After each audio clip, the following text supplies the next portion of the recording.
Your pathway into caregiving was a little atypical in the sense that you didn't start there. I grew up with my dad. He's an operating room nurse.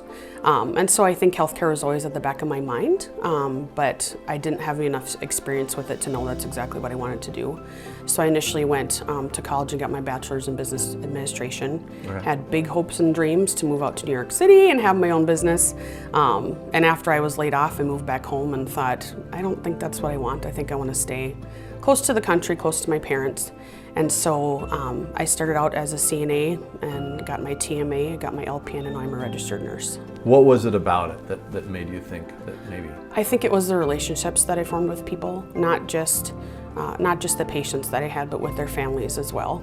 And so being able to talk to them after I had care for their family member, how they were doing, after I took care of them, and how their kids were doing and things like that. And so I think that has really surprised me as I've taken care of people.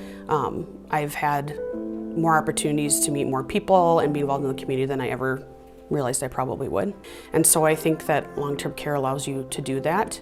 It allows you to meet different people and to kind of have the same routine every day, but also know that you're going to have residents that discharge, you're going to have residents that pass away, you're going to have residents that need you for a short-term rehab stay. And so there still is enough variety that I think that's a big draw to people. Is there a misconception out there about the caregiving business? There's so many different avenues that you can go down. I think some people shy away from it because they think, oh, I'm going to walk into a nursing home and there's weird smells and there's things like this. It's so much more than that. People worry that they're not going to be able to deal with death, or they're not going to be able to keep their priorities straight when they're in school.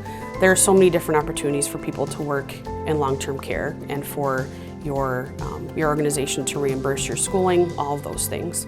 And so to get your CNA certificate, it can be a quick class and relatively expensive, and again, your employer might pay for that. And then they can just try it out. And if they decide that that's not for them, then they maybe wouldn't go on their schooling. And if they do, then they have a great foundation to start on.